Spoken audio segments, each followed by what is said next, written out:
साथियों, GLCIS में आपका स्वागत, अभिनंदन। और MPPSC प्री में अपना डर हटा ले हुए आप एग्ज़ाम निकाल रहे हैं, आप गुरुजी के विद्यार्थी हैं, GLCIS के प्लेटफॉर्म पे हैं। एक तरफ जहां आपकी रामबाण और ब्रह्मास्त्र सीरीज चल रही है और टेस्ट सीरीज आप जहां लगा रहे हैं GLCIS MPPSC की, अगर आप कहीं और लगा रहे हैं मुझे नहीं पता, लेकिन GLCIS MPPSC ऐप पर जो GLC की टेस्ट सीरीज है वो उस रामबाण के साथ मिलकर आप लोगों को ज़बरदस्त कर देगी, निश्चित रूप से प्री की सफलता के तक लेके जाएगी। ठीक है, फिर आगे वही होए जो राम रचि राखा, क्योंकि आजकल लोग ब्लेम करते थे कि आपने कहा था हमने लगाया, तो भाई पढ़ना आपको है। ठीक है, उसी के साथ एक नई श्रृंखला और आपके साथ शुरू की जा रही ताकि आपको बूस्टर डोज मिले। ठीक है, ये नया शब्द अपन ने कोविड काल में सीखा। ये MPPSC प्री 2022 के लिए महाअभ्यास है और इस महाअभ्यास में आप मेरे साथ देखेंगे हिस्ट्री के क्वेश्चन और इसकी PDF जो है वो निःशुल्क रूप से आपको कहाँ पे मिलेगी। इसकी PDF आपको निःशुल्क रूप से मिलेगी GLCIS MPPSC ऐप पर। वहाँ पे फ्री स्टडी मटेरियल में आप जाएंगे तो वहाँ पे जो भी महाअभ्यास होते जाएंगे उन महाअभ्यास की PDF आपको मिल जाएगी। दूसरा साथियों, अभी तक अगर आपने ऐप डाउनलोड नहीं किया और हमारी टेस्ट सीरीज नहीं लगा रहे हैं तो कहीं ना कहीं कोई ना कोई कमी तैयारी में है।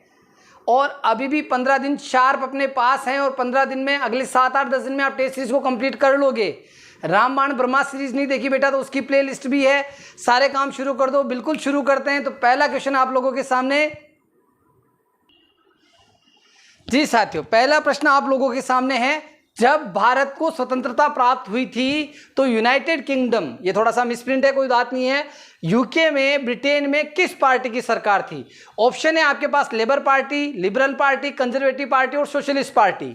तो सही आंसर इसका है, जब भारत का आजाद हुआ था तो उस समय वहां पे किसकी पार्टी थी? लेबर पार्टी की सरकार थी। किसकी? लेबर पार्टी की। और हमें आजादी मिली उस समय वहां के प्रधानमंत्री कौन थे? क्लीमेंट एटली। नेक्स्ट क्वेश्चन, निम्नलिखित में से किसने मुंबई आजादी नामक कविता लिखी? ठीक है, सॉरी, सुबह आजादी, क्षमा कीजिएगा, सुबह आजादी नामक कविता किसने लिखी है? अब्दुल कलाम आजाद, फैज अहमद फैज, साहिल लुधियानी, मोहम्मद इकबाल। तो सुबह आजादी जो कविता लिखी है वो फैज अहमद फैज ने लिखी है। किसने लिखी है सुबह आजादी?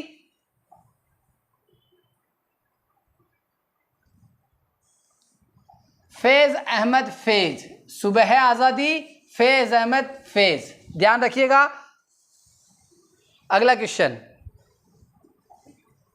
भारत में ब्रिटेन के सभी संवैधानिक प्रयोगों में सबसे कम समय तक चला।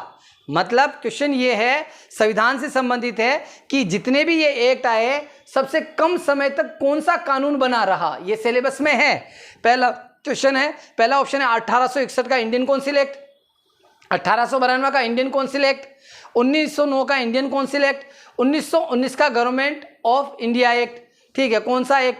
तो साथियों 1909 का जो मार्ले मिंटो सुधार था वो केवल अगले 10-11 साल तक चल पाया, सबसे कम अवधि के लिए। तो भारत में ब्रिटेन के सभी संवैधानिक प्रयोग में सबसे कम समय तक क्या चला? 1909 का इंडियन काउंसिल एक्ट।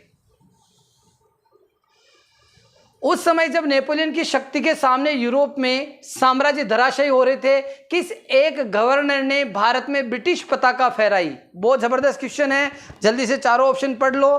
क्वेश्चन है, उस समय जब नेपोलियन की शक्ति के सामने यूरोप में साम्राज्य धराशायी हो रहे थे, किस एक गवर्नर ने भारत में ब्रिटिश पताका को फहराया?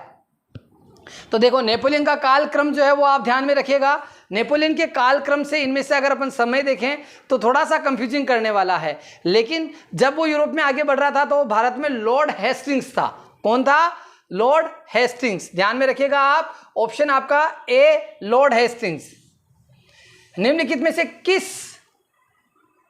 भाषा में द इंडियन ओपिनियन समाचार पत्र नहीं छापता था? मतलब क्वेश्चन ये है, द इंडियन ओपिनियन जो है वो किस भाषा में नहीं छपता था? अंग्रेजी में छपता था, गुजराती में छपता था, उर्दू में छपता था। इंडियन ओपिनियन तमिल भाषा में नहीं छपता था। इंडियन ओपिनियन किस भाषा में नहीं था? तमिल में। अंग्रेजी, गुजराती में, उर्दू में था। अमेरिका में फ्री हिंदुस्तान अखबार किसने शुरू किया था? अब ये देखिए, बड़े जबरदस्त क्वेश्चन है, महाअभ्यास इसीलिए नाम दिया है। अमेरिका में फ्री हिंदुस्तान अखबार किसने शुरू किया था? तो फ्री अखबार क्या था? ऑप्शन है आपके साथ रामनाथ पुरी, लाला हरदयाल, GD कुमार, तारकनाथ दास। फ्री हिंदुस्तान तो ये किया था तारकनाथ दास ने। किसने किया था? तारकनाथ जी ने। दीवाने वजीरात कुल नामक नए पद की स्थापना किसने की? आपको पता है मिडाइवल हिस्ट्री से पीएससी कुछ ऐसा नया ही पूछता है। तो क्वेश्चन है दीवाने वजीरात कुल नामक पद की नई स्थापना जो है, ये नया पद कौन लेके आया था? बाबर, हुमायूं, अकबर, जहांगीर? जल्दी से बेटा कमेंट में बता दो। थोड़ा सा ये अभी आराम से महाअभ्यास, क्योंकि याद भी करना है। तो दीवाने वजीरात कुल जो पद है वो लेके आया था अकबर। कौन लेके आया था? अकबर। इनमें से किसने पुर्तगालियों से, ये क्वेश्चन थोड़ा सा मिस प्रिंट है, हाँ, जो द्वीप जीते थे उसके बारे में क्वेश्चन पूछना चाह रहा है कि द्वीप जीते थे वो किससे जीते थे? तो यहाँ पे थोड़ा प्रिंट है, छोड़ देते इस क्वेश्चन को थोड़ा सा, ये हैंड रिटन है। किस पुर्तगाली गवर्नर ने नीले पानी की नीति अपनाई? ये बहुत बड़ा क्वेश्चन। देखो, भारत में सबसे पहले पुर्तगाली आए, वास्को डी गामा आया 1498 में, फिर उसके बाद फ्रांसिस्को द अल्मेडा पहला गवर्नर, फिर बाद में अल्बुकर्क। तो यहाँ पे क्वेश्चन पूछा जा रहा है, नीले पानी की नीति के लिए जाने जाते हैं पुर्तगाली, ठीक है, और नीले पानी की नीति कौन लेके आया था? तो जो नीले पानी की नीति मानी जाती है वो किससे मानी जाती है? Francisco de Almeida. पहला पुर्तगाली गवर्नर जो था अल्मेडा, उसी ने क्या किया था? ब्लू वाटर पॉलिसी लॉन्च की थी। किसे जहांगीर ने खान की उपाधि से सम्मानित किया था?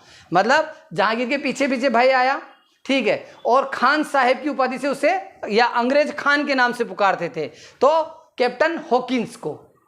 अंग्रेज खान या खान अंग्रेज की उपाधि किसको दी गई थी? हॉकिंस को। औरंगजेब ने दक्षिण में जिन 2 राज्यों को विजिट किया था वो कौन से थे?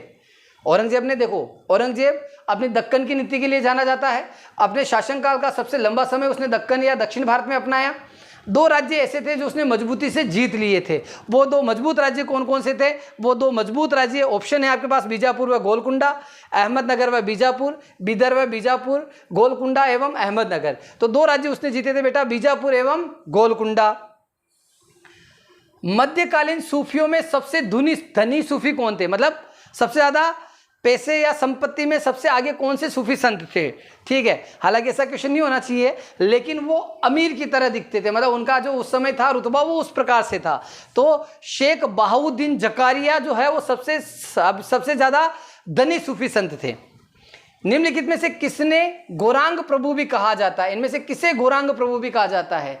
गौड़ संप्रदाय, पश्चिमी बंगाल में ज्यादा प्रचलित, ठीक है, भगवान कृष्ण की सेवा पूजा करते हैं, ठीक है, और आपको गौरांग प्रभु भी कहा जाता है। तो चैतन्य, महर्षि चैतन्य गौरांग प्रभु के नाम से भी जाने जाते हैं। प्रसिद्ध विजय विठल मंदिर जिसके 56 तक्षित स्तंभ संगीतमय स्वर निकालते हैं, कहाँ अवस्थित है? मतलब वहां जो स्तंभ है उनसे क्या रहता है? संगीत निकलता, मतलब इस तरह का उसका वास्तुकला बनाई गई है। तो ये प्रसिद्ध विजय विठल मंदिर कहाँ स्थित है? जहाँ आगे नाम लिखा हो उसी के आसपास जाओ। तो विजयनगर साम्राज्य की राजधानी, 56 तक्षित स्तंभ संगीतमय स्वर निकालने वाले, हम्पी। क्या है इसका आंसर? हम्पी। अदीना मस्जिद कहाँ स्थित है? जैनपुर, जेतपुर, बंगाल, गुजरात, इनमें से कोई नहीं। तो अदीना मस्जिद बंगाल में।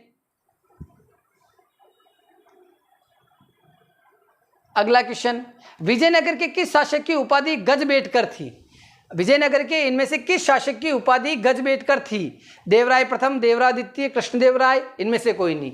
तो गजबेटकर की उपाधि धारण की थी देवराय द्वितीय ने। गजबेटकर की उपाधि देवराय द्वितीय।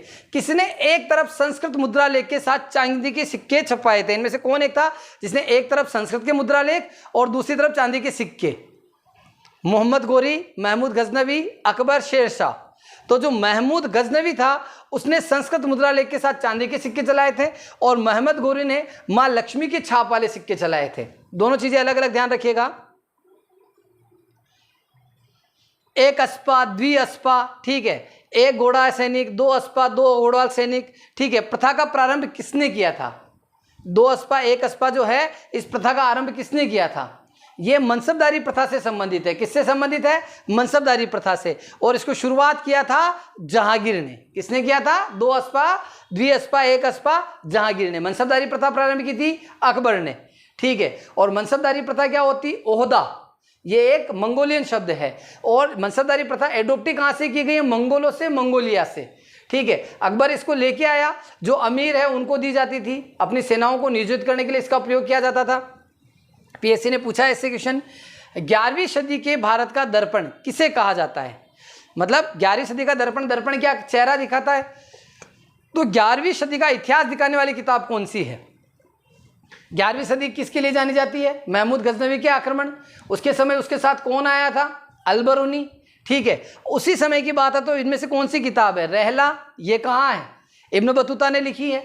और ये किसके? एमबीटी के समय की बात है। तारीख है यामिनी, ये उसके बाद की किताब है। तो किताबुल हिंद को क्या कहा जाता है? 11वीं सदी का आईना। किताबुल हिंद जो है क्या कहते हैं? भारत का 11वीं शताब्दी का दर्पण।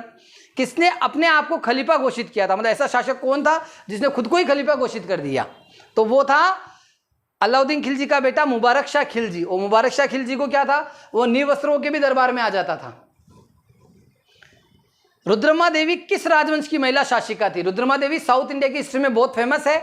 आप किस राजवंश की शासिका थी? काकतीय, यादव, पांड्य, होयसल। तो रुद्रमा देवी काकतीय राजवंश की राजकुमारी थी, सॉरी शासिका थी। प्रसिद्ध चोल शासक राजराजा प्रथम का मूल नाम क्या था? देखो, राजराजा प्रथम जिन्होंने दक्षिणी भारत ही नहीं, संपूर्ण भारत का सबसे सुंदर हिंदू मंदिर का निर्माण कराया, वृद्धेश्वर मंदिर। और ये वृद्धेश्वर मंदिर किससे बना है? ये बना हुआ है ग्रेनाइट से। ठीक है, तो इनका वास्तविक नाम क्या था? अरिमोली वर्मन। इनका वास्तविक नाम था अरिमोली वर्मन।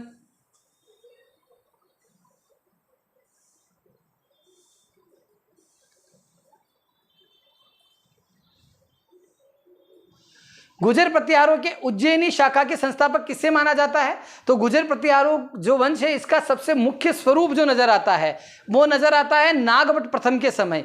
तो उज्जैनी शाखा के संस्थापक नागभट्ट प्रथम, इसीलिए गुर्जर प्रतिहार वंश के संस्थापक के रूप में भी आप इनका नाम देखते हैं 750 के आसपास के समय। रामचरित की रचना किसने की थी? ऑप्शन है संध्याकर नंदी, कौटिल्य, विज्ञानेश्वर, कालिदास जी। अब इन नामों के आधार पे आपको निकालना है रामचरित की रचना किसने की थी। तो संध्याकर नंदी जी जो है उनकी ये रचना है। हालांकि बहुत सारे लोगों ने लिखी है। माननीकृत जो है महर्षि वाल्मीकि जी, तुलसीदास जी महाराज और बहुत सारे लोगों द्वारा रामचरित की रचना की थी, इसमें से संध्याकर नंदी जी। समरांगण सूत्रलंकार का विषय क्या है? समरांगण सूत्रलंकार जो है इसमें किस चीज के बारे में लिखा है? राजा भोज के काल की ये। ठीक है, समरांगण सूत्रलंकार में योग शास्त्र है, स्थापत्य शास्त्र, खगोल विज्ञान या काव्य शास्त्र। तो समरांगण सूत्रलंकार जो है वो स्थापत्य शास्त्र की पुस्तक है। किसकी है? स्थापत्य की, आर्किटेक्ट की। लिंगराज मंदिर की नींव किसने डाली? लिंगराज मंदिर कहाँ है? उड़ीसा। और इसकी नींव किसने डाली थी? ययाति केसरी ने। किसने डाली थी? शासक ययाति केसरी।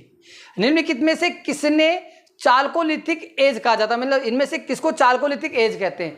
तो चाल्कोलिथिक एज इंग्लिश में, हिंदी में इसको बोलते हैं बेटा ताम्रपाषाण युग। नेक्स्ट, दक्षिणी भारत के संदर्भ में एरीपत्ती का अर्थ था। एरीपत्ती का अर्थ क्या था? जंगली भूमि, जलाशय की भूमि, चारागाह की भूमि, कोई नहीं। तो एरीपत्ती जो थी वो किससे संबंधित थी? जलाई की भूमि से। जलाशय जो है, तालाब जो होते हैं, उसकी भूमि से संबंधित था। अब ये बहुत बड़ा क्वेश्चन, कथन पूछने की आदत पिछले 2 साल से आयोग ने नहीं ली है। ठीक है, किसका कथन है कि भारत के लोग गर्म मिजाज के हैं, उन्हें जल्दी गुस्सा आता है, परंतु ईमानदार होते हैं और भारतीय स्वच्छता प्रेमी होते हैं? ये बात किसने कही थी? जल्दी से बता दो। ऑप्शन है मेगस्थनीज, फाहियान, हिंसांग और सिंह। कौन है? जल्दी से बेटा कमेंट बॉक्स में बताओ फटाफट से। बहुत बढ़िया, बहुत बढ़िया बेटा। देखो, अब हैंड रिटन क्वेश्चन थोड़ा सा मिसप्रिंट तो हो सकता है, लेकिन आनंद इसी में आता है। मेगस्थनीज इंडिका पुस्तक लिखी, मौर्यकाल। फाहियान भारत आने वाला पहला चीनी यात्री चंद्रगुप्त विक्रमादित्य या चंद्रगुप्त द्वितीय। हेनसांग हर्षवर्धन के समय। और सिंह चीनी यात्री राजपूत काल भारत में आया। तो ये बात कही थी भारतीय ईमानदार व स्वच्छता प्रेमी है हेनसांग ने। किसने कही थी? हेनसांग। नेक्स्ट क्वेश्चन, हर्षवर्धन के विजयी जीवन में एकमात्र पराजय देने वाला पुलकेशिन द्वितीय कहाँ का शासक था? मतलब हर्षवर्धन मध्यकाल के सबसे महान हिंदू शासक। ठीक है, उत्तर भारत को उन्होंने पूरा लगभग ऑक्यूपाइड कर लिया था, लेकिन पुलकेशिन द्वितीय जो थे वो कहाँ के शासक के थे? बता दीजिए आप इनमें से। तो वातापी या बादामी के चालुक्य नरेश थे। वो कौन थे चालुक्य नरेश? पुलकेशिन द्वितीय। और इसके बाद नर्मदा सीमा को उत्तर भारत और दक्षिण भारत की सीमा बनाया गया। और इसका उल्लेख आपको कहाँ मिलता है? ऐहोल प्रशस्ति में, जो रवि कीर्ति ने लिखी। किसमें मिलता है? ऐहोल प्रशस्ति, रवि कीर्ति। और पुलकेशिन द्वितीय क्या थे बेटा? वातापी या बादामी के चालुक्य नरेश थे, है ना। गुर्जरों को किस शासक ने पराजित किया था? प्रभाकर वर्धन, राज्यवर्धन, हर्षवर्धन, शशांक। तो गुर्जरों को जो है पराजित किया था हर्षवर्धन ने, और उनका विस्तार कुछ समय के लिए रोक दिया था। अब देखो, भुक्ति, गुप्त काल के अंदर राज्यों को कहा जाता था। अब यहाँ पे पुंड्रवर्धन जो भुक्ति है, ये प्रांत वर्तमान में कहाँ आता है? उत्तर बंगाल, उड़ीसा, असम, बिहार। तो जो ये पुंड्रवर्धन भुक्ति है या गुप्तकालीन प्रांत है, ये आता है उत्तर बंगाल में। मिहिर कुल का संबंध था। मिहिर कुल किस वंश से संबंधित है? गुप्त, हुण, कुषाण, मोखरी। देखो, हुणों के आक्रमण के कारण क्या हो गया था? गुप्त वंश जो है वो धीरे धीरे रसातल में चला गया, और इसी के एक महान प्रतापी शासक थे मिहिर कुल। तो मिहिर कुल का संबंध किस राजवंश से है? हुण राजवंश से। कन्नौज को सर्वप्रथम महत्व जो है वो प्रदान करने वाले कौन थे? देखिए, प्राचीन भारत के अंदर इतिहास का केंद्रीकृत बिंदु क्या रहा? मगध। मध्यकालीन इतिहास में यह बिंदु कहां तक आ गया आपका? कन्नौज। ब्रिटिश काल में कुछ समय तो ये क्या रहा, जो तटवर्ती जिले हैं उनमें रहा, तटवर्ती क्षेत्रों में कलकत्ता वगैरह ये। और आधुनिक काल में दिल्ली क्या हुआ? भारतीय इतिहास या राजनीतिक परंपरा या राजनीतिक घटनाओं का केंद्र बिंदु बना। तो मगध से कन्नौज, कन्नौज से थोड़ा सा कुछ कलकत्ता कुछ समय के लिए, और उसके बाद दिल्ली। ठीक है, तो कन्नौज को इतनी इंपॉर्टेंस दिलाई थी मोखरी राजवंश ने। किसने? मोखरी राजवंश ने। और मोखरी राजवंश के संस्थापक कौन थे? राजा मोखर। तांबे का सिक्का जारी करने वाला पहला गुप्त शासक कौन था? पहले गुप्त शासक जिन्होंने चांदी का सिक्का जारी किया था वो थे रामगुप्त। हड़प्पा के मिट्टी के बर्तनों पर सामान्यतः किस रंग का प्रयोग हुआ है? अब ये अलग अलग जगह अलग अलग रंग मिलता है। ठीक है, अब यहां तो कोई ऐसी दिक्कत नहीं है। लाल, हरा नीला, पांडुरंग, नीला रंग। तो यहां के ऑप्शन के हिसाब से क्या हो जाएगा? सामान्यतः किस रंग का प्रयोग होता था? लाल रंग का। ठीक है, पूर्व वैदिक आर्यों का धर्म प्रमुखतः था। किस प्रकार का उनका धर्म था? ठीक है, तो भाई जैसे प्रकृति पूजा, यज्ञ, मूर्ति पूजा, यज्ञ, प्रकृति पूजा व भक्ति। अब यहाँ पे ये क्वेश्चन उलझा रहा है, ऐसा देखने में बड़ा सामान्य दिख रहा है। ठीक है, तो अपन जो आर्य संस्कृति, उस आर्य संस्कृति में उस काल में देखते हैं, क्योंकि मंदिर निर्माण कला जो है और मूर्ति पूजा की जो कला है वो गुप्त काल में प्रारंभ हुई। तो यहाँ से सीधी सी बात क्या हो जाएगा? मूर्ति पूजा तो हट ही जाएगा। यज्ञ विद्यमान थे, बिल्कुल ठीक है। प्रकृति की पूजा और भक्ति, भक्ति भी उस समय नहीं आई थी। भक्ति जो है वो मध्यकाल की देन है। तो सही आंसर हो जाएगा वैदिक काल के आर्यों में धर्म का जो अनुसरण था प्रकृति उपासक और यज्ञों के रूप में था। किसके रूप में था? प्रकृति उपासक और यज्ञों में। और यज्ञों से संबंधित वेद कौन सा है? जल्दी से कमेंट में बता दो। जो गद्य और पद्य दोनों में लिखा हुआ है, जल्दी से कमेंट करो फटाफट कि जो गद्य और पद्य दोनों में लिखा हुआ है एकमात्र वेद है ये, और जिसमें कर्मकांड और यज्ञों का उल्लेख है। बहुत बढ़िया, यजुर्वेद। बहुत बढ़िया। भारतीय परमाणुवाद का जनक किसे कहा जाता है? भारतीय परमाणुवाद के जनक किसे माना जाता है? भारतीय परमाणुवाद के जनक महर्षि कणाद, बादरायण, जैमिनी, कोई नहीं। तो भारतीय परमाणुवाद के जनक माने जाते हैं महर्षि कणाद। ठीक है, और ये वैशेषिक संप्रदाय के जनक भी है। महर्षि कणाद वैशेषिक संप्रदाय के। जैमिनी उत्तर मीमांसा, उत्तर मीमांसा जो है जैमिनी। और पूर्व मीमांसा के जनक माने जाते हैं बादरायण। किस प्रकार का मृद भांड, एक प्रकार की पोट्री, भारत में द्वितीय नगरीकरण या शहरीकरण के प्रारंभ का प्रतीक माना जाता है? देखो, पहला नगरीकरण का प्रतीक तो क्या माना जाता है? हड़प्पा। और द्वितीय नगरीकरण के लिए जो है वो क्या है बताइए? गेरू रंग वाले मृद भांड, चित्रित दूसर मृद भांड, उत्तरी काले पॉलिशकृत मृद भांड, काले और लाल बर्तन। तो उत्तरी काली पॉलिशकृत बर्तन जो थे NBPWG ने कहा जाता है, इसको भारत में द्वितीय नगरीकरण या शहरीकरण का प्रतीक माना जाता है। शिशुनाग ने किस राज्य का विलय मगध साम्राज्य में नहीं किया था? इनमें से कौन सा राज्य ऐसा था जो शिशुनाग ने मगध में नहीं मिलाया? अवंती मिलाया, वत्स ग्वालियर मिलाया, कौशल को मिलाया, काशी को नहीं जीत पाया था। जो शिशुनाग है वो किसको नहीं जीत पाया था? काशी को। और शिशुनाग किस राजवंश का संस्थापक था? शिशुनाग राजवंश का। निम्नलिखित में से कौन सी बात बौद्ध धर्म तथा जैन धर्म में समान नहीं है? अहिंसा दोनों में थी, वेदों के प्रति उदासीनता दोनों में थी, आत्मदमन ये बौद्ध धर्म में मध्य मार्ग को अपनाया गया, और जैन धर्म में आत्मदमन की कठोरता को माना गया कि भाई आप व्रत उपवास के द्वारा अपने शरीर को शांत रखो, मन में संयत रहो। तो आत्मदमन दोनों में कॉमन नहीं है। गौतम बुद्ध द्वारा भिक्षुणी संघ की स्थापना कहाँ की गई थी? गौतम बुद्ध द्वारा भिक्षुणी संघ की स्थापना कहाँ की गई थी? सारनाथ में, वैशाली में, कपिलवस्तु में, गया में। तो भिक्षुणी संघ की स्थापना की गई थी बेटा वैशाली में।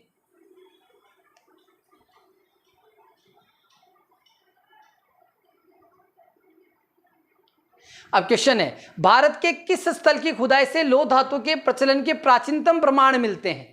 आपको नहीं दिख रहा, मैं बोल रहा हूं भारत के किस स्थल से खुदाई में लौह धातु के प्रचलन के सबसे प्राचीनतम प्रमाण। तो यहाँ पे ऑप्शन है कौशाम्बी, तक्षशिला, ओदंतीपुर और अतरंजी खेड़ा। तो लोह युगीन साक्ष्य सबसे प्राचीन अभी तक जो प्राप्त हुए वो कहाँ से मिले? अतरंजी खेड़ा से। और लोहे का उपयोग उत्तर वैदिक काल के अंत में प्रारंभ हुआ, उत्तर वैदिक काल के अंत में, महाजनपद काल के आसपास। किस काल में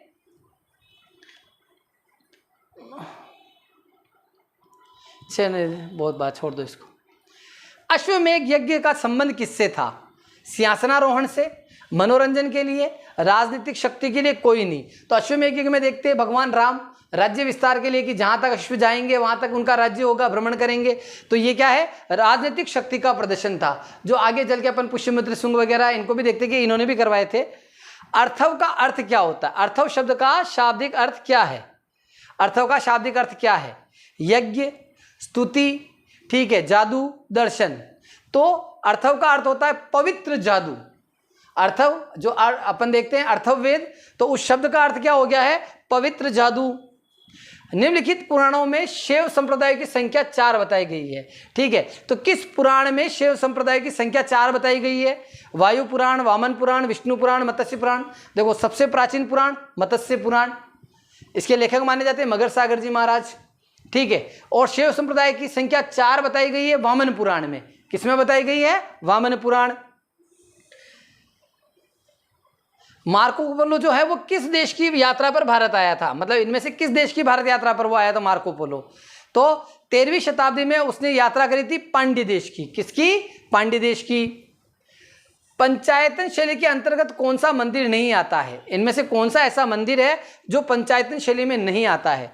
कंदरिया महादेव मंदिर खजुराहो आता है, जो यूपी का दशावतार मंदिर है गुप्तकालीन वो आता है, गुप्तकालीन ईंटों से बना लक्ष्मण मंदिर ये भी आता है, मेहर का शारदा मंदिर पंचायतन शैली में नहीं आता है। तो पंचायतन शैली में कंदरिया महादेव मंदिर, दशावतार मंदिर और लक्ष्मण मंदिर ये तीनों आते हैं।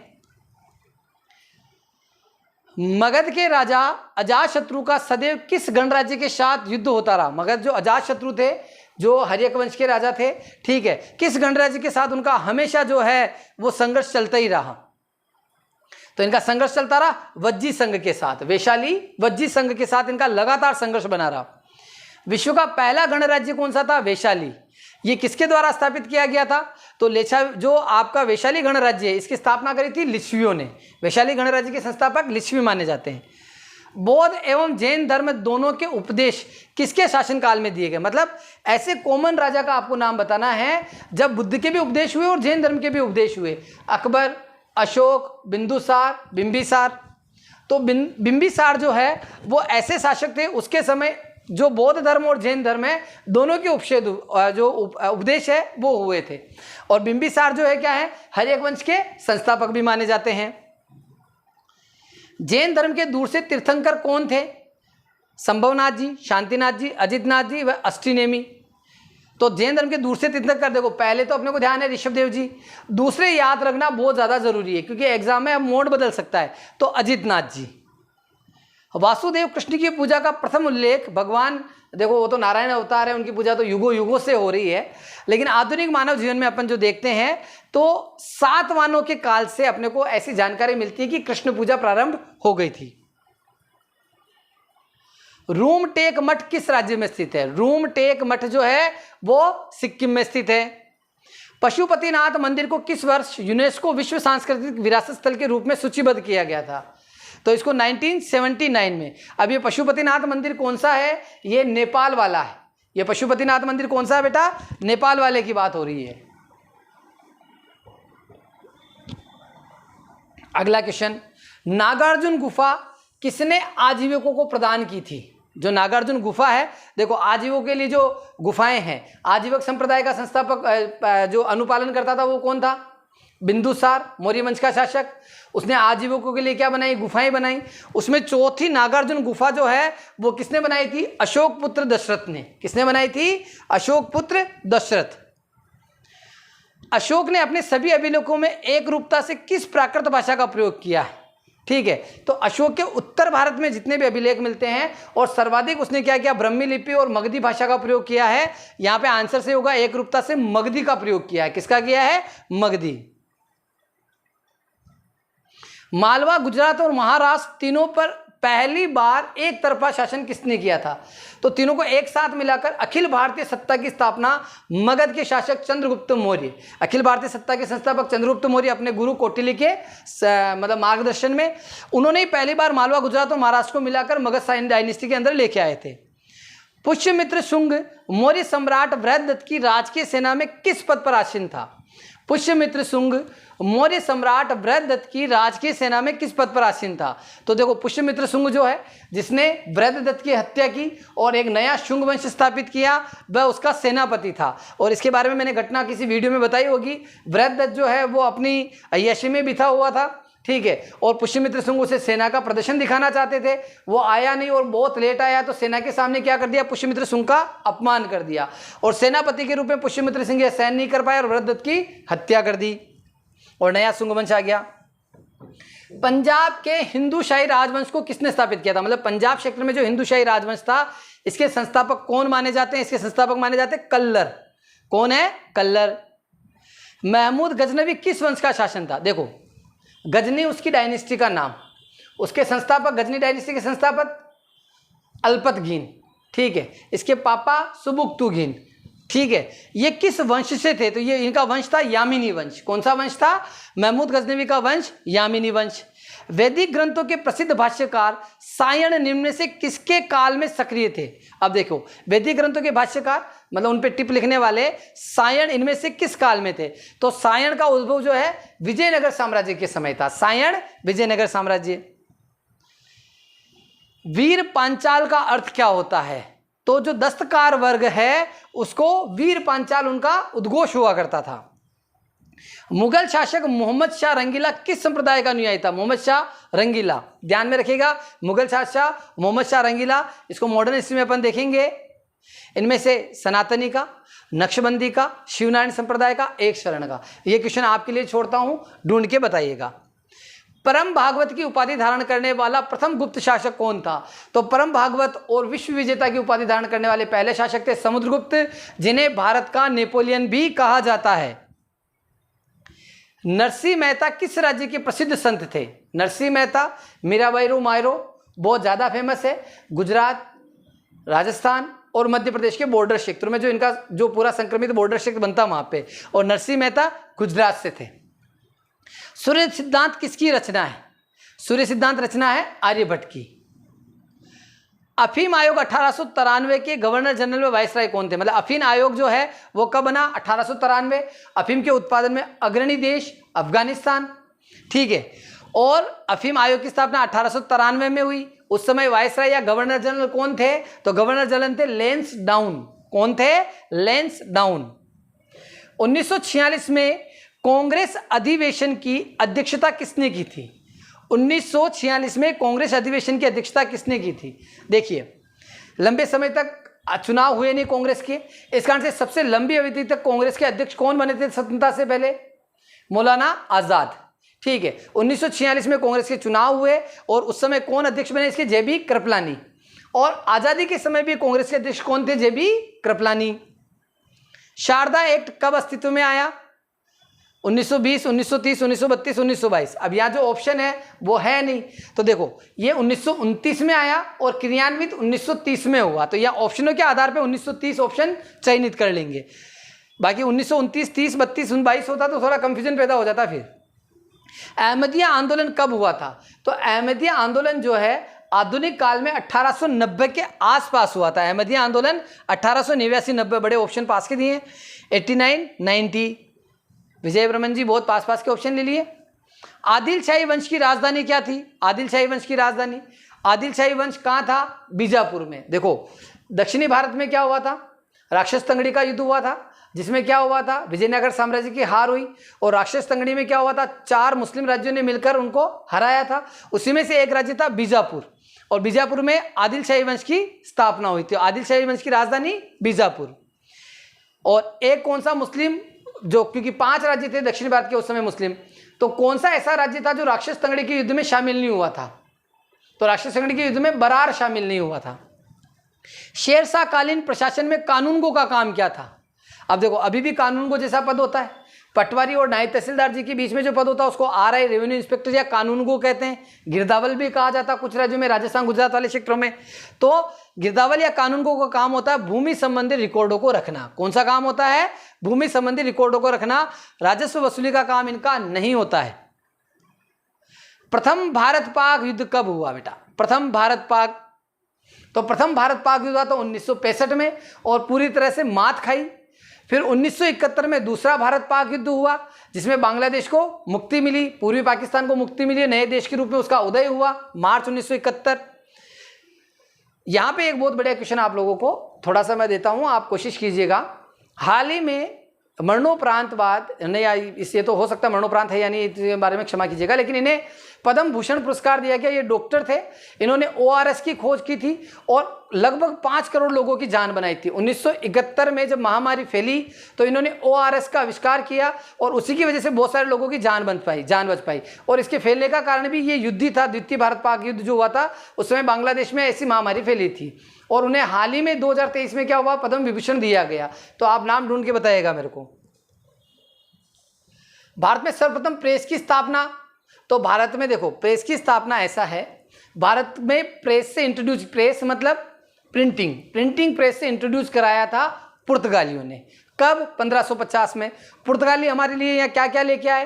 प्रेस लेके आए, तंबाकू की खेती लेके आए और अपने आप को ब्लू पॉलिसी या समुद्र का विजेता घोषित करते थे।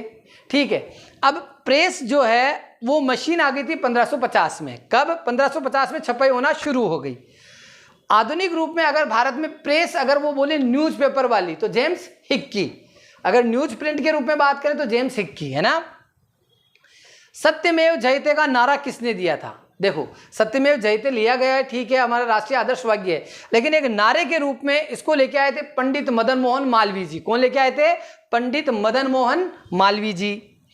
गांधी इरविन समझौते पर हस्ताक्षर कब हुए थे? देखो, गांधी इरविन समझौता जिसके तहत क्या हुआ, गांधी जी सविनय अवज्ञा आंदोलन से हट गए और इरविन की बात मानकर वो द्वितीय गोलमेज सम्मेलन में लंदन जाने के लिए तैयार हुए।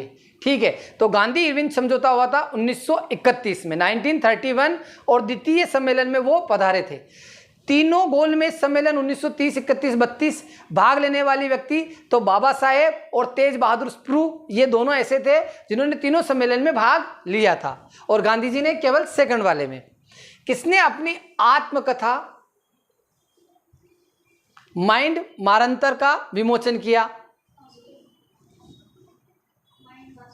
माइंड मास्टर, ये लिखने में थोड़ी त्रुटि हो गई है। माइंड मास्टर विश्वनाथ आनंद, विश्व प्रसिद्ध शतरंज खिलाड़ी। अगला भवानी मंदिर संबंधित है, भवानी मंदिर ये भी रचना है वारिंद्र कुमार घोष से। तरुण स्त्री सभा की स्थापना कहाँ की गई थी? तरुण स्त्री सभा की स्थापना कलकत्ता में। माउंटबेटन योजना कब प्रस्तुत हुई? ये एग्जाम में एमपीपीएससी 2013-14 में पूछ चुका है। माउंटबेटन योजना जिसमें द्विराष्ट्र का सिद्धांत दिया गया, भारत पाकिस्तान के विभाजन का सिद्धांत दिया गया, जिसे डिक्की बर्ड योजना भी कहा जाता है। माउंटबेटन योजना को क्या कहा जाता है? डिक्की बर्ड योजना भी। ये हुई थी 3 जून 1947 को। कब? 3 जून 1947। सुभाष चंद्र बोस का जन्म कब कहाँ हुआ? तो आपका जन्म हुआ था 23 जनवरी 1897 कटक उड़ीसा। 23 जनवरी 1897 कटक उड़ीसा। महात्मा गांधी जी का जन्म तो सबको ध्यान है 1869। आजाद हिंद फौज की प्रथम डिवीजन का जो गठन है वो कब हुआ था? 1 दिसंबर 1942। किसके द्वारा हुआ था? जल्दी से कमेंट कर दो। किसने भारत में रेलवे की स्थापना को आधुनिक उद्योग का अग्रदूत की संज्ञा दी? किसने भारत में रेलवे की स्थापना को आधुनिक उद्योगों का अग्रदूत का, ये बात किसने कही है? तो भारत में रेलवे की स्थापना को आधुनिक उद्योगों का अग्रदूत देख लो, महात्मा गांधी, कार्ल मार्क्स, दादा भाई लॉर्ड डलहौजी। तो ये बात कही थी लॉर्ड डलहौजी ने। किसने कही थी? लॉर्ड डलहौजी ने, जिसे आधुनिक भारत का निर्माता भी माना जाता है। डाक तार सेवा लेके आया था और ये बात किसने कही थी? लॉर्ड डलहौजी ने ही कही थी। ब्रिटिश नागरिकों को सर्वप्रथम किस वर्ष भारत में भूमि खरीदने एवं बसने की अनुमति मिली? अब ये बहुत इंपॉर्टेंट है। तो 1833 का चार्टर एक्ट जो है सिलेबस में तो नहीं है, मॉडर्न हिस्ट्री के हिसाब से उस सिलेबस से मान सकते हैं इसको। तो 1833 के चार्टर एक्ट के द्वारा क्या हुआ था, अंग्रेजों को भूमि खरीदने और बसने की अनुमति प्राप्त हो गई थी।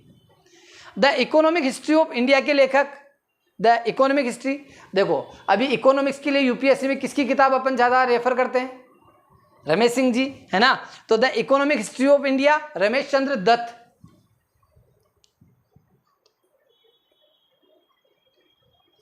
अब देखिए ये रचना अलग है, नाम अलग है।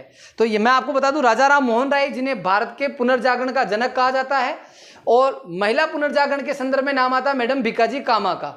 मैडम भीकाजी कामा, स्टुअर्ट शेयर 1907 पहली बार विदेश में तिरंगा फहराया गया उन्हीं के द्वारा, ठीक है।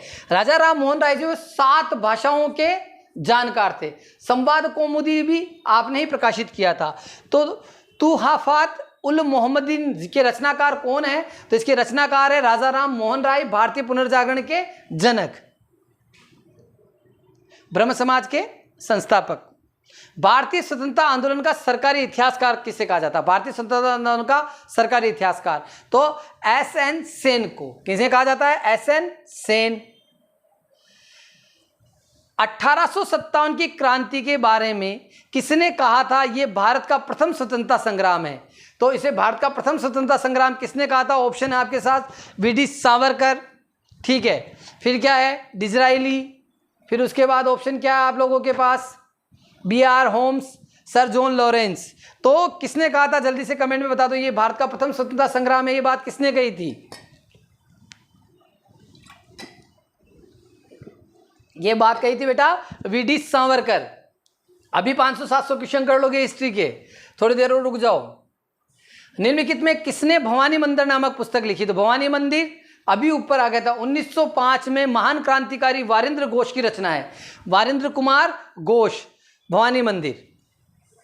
इंडियन होम रूल सोसाइटी की स्थापना 1905 में की गई, कहाँ की गई, लंदन में। इंडियन होम रूल सोसाइटी कहाँ, 1905। इंडिया हाउस की स्थापना श्यामजी कृष्ण वर्मा के द्वारा लंदन में 1905 में। इंडियन होम रूल सोसाइटी की स्थापना 1905 लंदन में किसके द्वारा, श्यामजी कृष्ण वर्मा। और इंडिया हाउस की स्थापना भी श्यामजी कृष्ण वर्मा द्वारा, कहाँ पे, लंदन में। पतंजलि किसके पुरोहित थे, पुष्यमित्र शुंग, चंद्रगुप्त मौर्य, समुद्रगुप्त, अशोक। तो पतंजलि जो है वो राज पुरोहित थे पुष्यमित्र शुंग के, और उन्हीं के निर्देशन में उन्होंने 2 अश्वमेध यज्ञ करवाए थे। ग्वालियर अभिलेख का संबंध किससे है, अब मध्य प्रदेश के राजाओं के बारे में आपको बताना है। वैसे तो ग्वालियर अभिलेख में क्या है, गुप्तों की पूरी वंशावली मिलती है। इन ऑप्शनों में क्या है कि ऑप्शन इस तरह से दे दिए, तो प्रतिहार नरेश भोज से, अगर पर्टिकुलर किंग वाइज अपन देखें तो यहां आ जाएगा प्रतिहार नरेश भोज।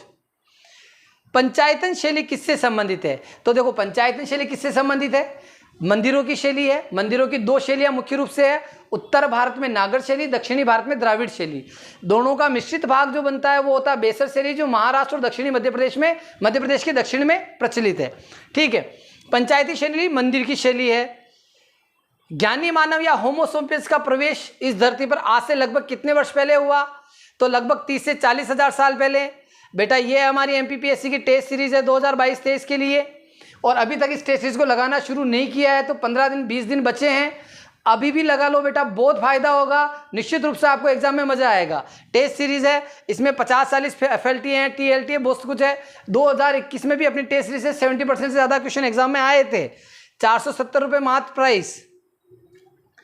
और वास्तव में टेस्ट सीरीज बहुत उपयोगी है। विष्णु के 10 अवतारों का उल्लेख कहाँ मिलता है, तो विष्णु के 10 अवतारों का उल्लेख आपको मिलता है कहाँ पे, ऑप्शन देखो, ऑप्शन है वायु पुराण, विष्णु पुराण, मत्स्य पुराण, नारद पुराण।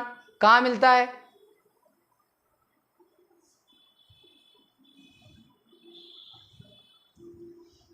मत्स्य पुराण में। किसमें मिलता है, मत्स्य पुराण ने। अशोक के अभिलेखों को कितने भागों में बांटा जा सकता है, तो 3 भागों में बांटा गया उनको, है ना, मतलब शिलालेख, स्तंभ लेख और लघु शिलालेख।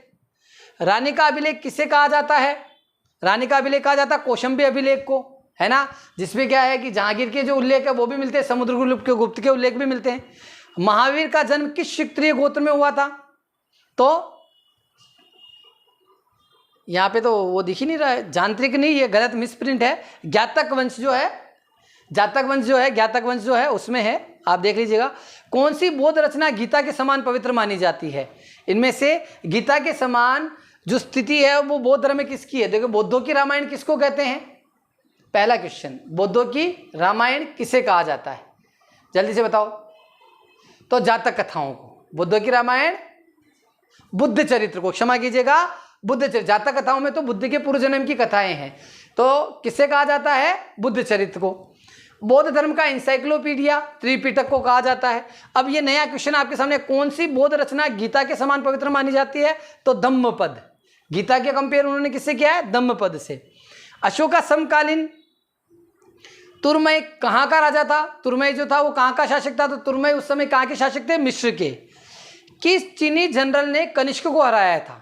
मतलब कनिष्क जो रेशम मार्ग निकाला था, जिन्होंने रोम तक का शासन, जो यूरोप तक जाने के लिए चीन से होकर रास्ता निकाला था, चीन में उसका युद्ध हुआ, तो पेन चाओ नामक चीनी शासक ने कनिष्क को हराया था। कुषाण के सबसे महान शासक कनिष्क, जिन्होंने चतुर्थ बौद्ध संगति का आयोजन कराया था कुंडलवन कश्मीर में। किस संगम युगीन राज्य के संरक्षण में 3 संगमों का आयोजन हुआ? देखो, वैसे तो जो संगम काल है उसमें 3 राजवंश आते, चेर, चोल और पांड्य, ठीक है। लेकिन तीनों संगम में जो मुख्य योगदान तीनों में मौजूद रहा वो रहा पांड्य राजवंश का। तो इन विकल्पों के आधार पर सही आंसर क्या हो जाएगा? पांड्य। मुद्रिस किस राज्य का प्रमुख बंदरगाह था? तो मुद्रिस उस समय आपके चेर राज्य का सबसे बड़ा बंदरगाह था, जो आपके आंध्र प्रदेश का दक्षिणी भाग है, तमिलनाडु का उत्तरी भाग है, उस क्षेत्र में लगता हुआ। सारनाथ के दमेक स्तूप का निर्माण किस काल में हुआ था? तो सारनाथ में स्थित दमेक स्तूप जो है उसका जो संबंध है वो गुप्त काल से। ये यूपीपीसीएस में आया हुआ प्रश्न है। दमेक स्तूप, सारनाथ, गुप्त। जैसे अपन सांची को पढ़ते हैं वैसे यूपी के बौद्धिस्ट हिस्ट्री में दमेक स्तूप को भी पढ़ा जाता है। गुप्तकालीन पुस्तक नवनीत कम का संबंध किससे है? तो गुप्तकालीन पुस्तक नवनीत कम का संबंध किससे है? ये चिकित्सा पे लिखी हुई पुस्तक है। किस पे लिखी हुई पुस्तक है? चिकित्सा पे। कुंभ मेले को प्रारंभ करने का श्रेय किसको दिया जाता है? जल्दी से बता दो, बड़ा सरल क्वेश्चन है। कुंभ मेले को प्रारंभ करने का श्रेय किसको दिया जाता है? हर्षवर्धन को। किसको दिया जाता है बेटा? हर्षवर्धन को। त्रिपक्षीय संघर्ष का आरंभ और अंत किस राजवंश ने किया? तो देखो, कन्नौज को लेकर मध्यकाल में 3 राजवंशों में संघर्ष हुआ। ये थोड़ा सा समझा देता हूं बढ़िया से।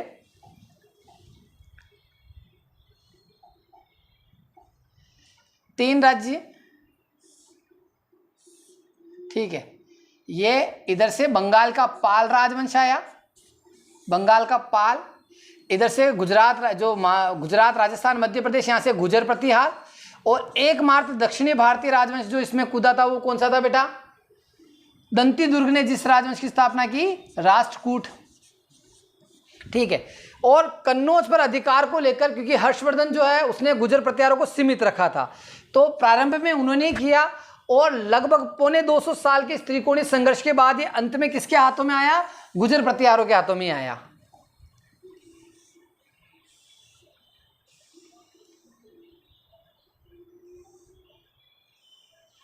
अगला बेटा, मोहम्मद गोरी किस वंश का शासक था?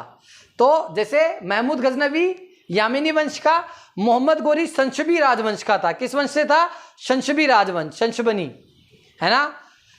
अठवल का क्या मतलब है? यहाँ पे अठवल शब्द जो दिया गया है ये इसका मतलब क्या है? तो अठवल का मतलब होता है भू राजस्व विभाग। क्या होता है? भू राजस्व विभाग।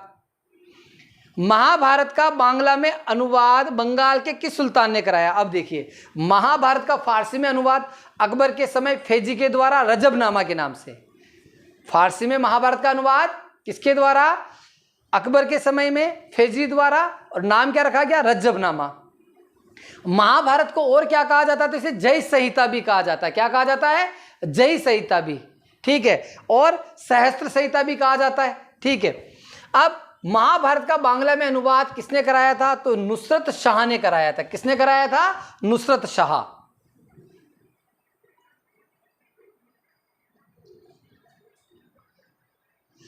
आलसियों का मूल मंत्र अजरक करे ना चाकरी, पंछी करे ना काम। बहुत बढ़िया है ये। देखो, ऐसा रखना नहीं है, ठीक है। अब ये क्यों ले लिया गया, कथन के हिसाब से मान लीजिए आप इसको, लेकिन जीवन के लिए बहुत उपयोगी है कि भाई जैसे आलसी रहना तो अजरक चाकरी नहीं करता, किसी की नौकरी नहीं करता, फिर भी जीवन चल रहा है। पंछी करे ना काम, पंछी भी कोई काम नहीं करता, फिर भी पेट भर देते हैं भगवान, ठीक है। तो ये जो उक्ति है ये किसने कही थी? मलुकदास जी महाराज ने। धार्मिक आंदोलन काल से ये बात कही गई है, लेकिन ऐसा जीवन नहीं होना चाहिए। जीवन हमेशा कर्मठ, सकारात्मक और हमेशा समाज के दृष्टिकोणों पे होना चाहिए। जो इन नियमों का पालन करता है वो उचित जीवन का निर्वहन करता है और जीवन में हमेशा सफलता मिलती है। हनुमान जी भी साथ देते हैं।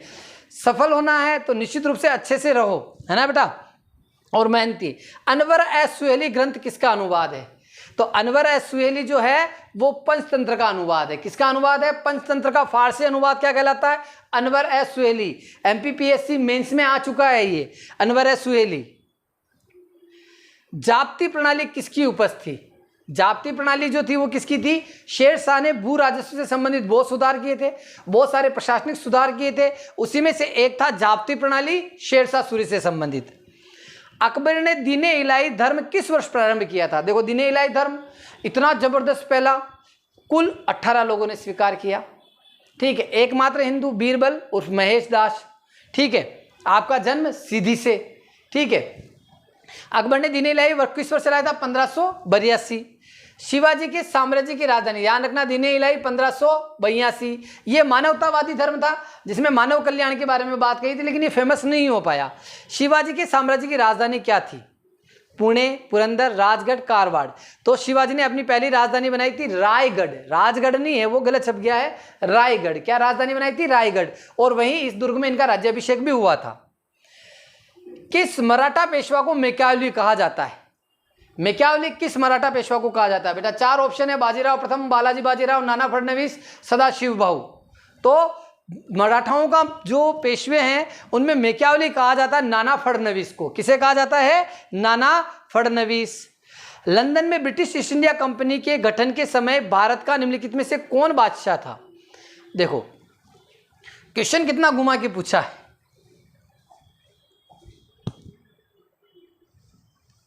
तिथि क्या है? 31 दिसंबर 1599। 1599 बेटा, है ना। रॉयल चार्टर एक्ट के द्वारा महारानी एलिजाबेथ के द्वारा 247 पार्टनरों की कंपनी ईस्ट इंडिया कंपनी को भारत में व्यापार की अनुमति दी गई। और इस समय अकबर का शासनकाल देखें तो 1556 से लेकर 1605-6 तक, ठीक है। तो इस समय किसका शासन था? अब देखो ऐसा क्वेश्चन परीक्षा में जब ऑब्जेक्टिव सोल्व करते तो ये ध्यान रखना है। कभी कभी क्या होता है, मति भ्रम हो जाता है। 1599 की जगह 1699, 1799 ध्यान आ जाता है।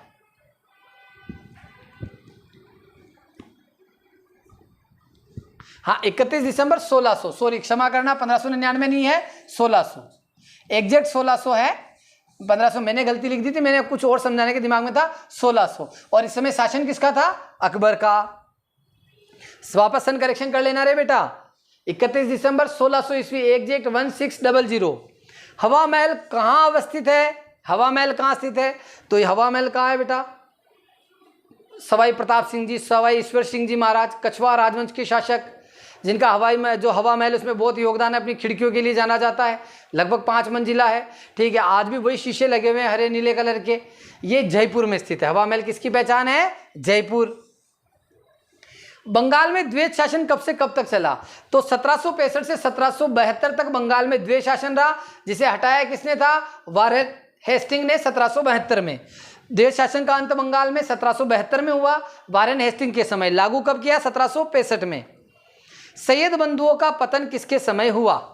सैयद बंधु जो है उनका पतन किसके समय हुआ? सैयद बंधु जिन्हें परवर्ती मुगल शासकों में किंग मेकर कहा जाता है। क्या कहा जाता है? King maker. 4 क्रमबद्ध तरीके से उन्होंने मुगल सम्राट नियुक्त कराए अपनी ताकत से, इसलिए इनको कहा गया मुगलों के परवर्ती मुगल शासकों में किंग मेकर। और इनकी हत्याएं हुई थी मोहम्मद शाह रंगीला के समय। किसके समय? मोहम्मद शाह रंगीला के समय। और अभी तक अगर आप हमारी ब्राह्मण ब्रह्मास्त्र सीरीज नहीं देख रहे गुरुजी की, मतलब मेरी, तो निश्चित रूप से आप अपनी तैयारी में कमजोर रह सकते हैं। फास्ट रिवीजन के लिए इसकी पूरी जो है आपको पूरी सीरीज प्लेलिस्ट यूट्यूब चैनल पे मिल जाएगी। इसके साथ आपको हमारी टेस्ट सीरीज लगानी है। हिस्ट्री का ये आधा माह अभ्यास जो है हम कल के वीडियो में करेंगे। बहुत बहुत धन्यवाद साथियों, बहुत अच्छा लगा आप लोगों के साथ।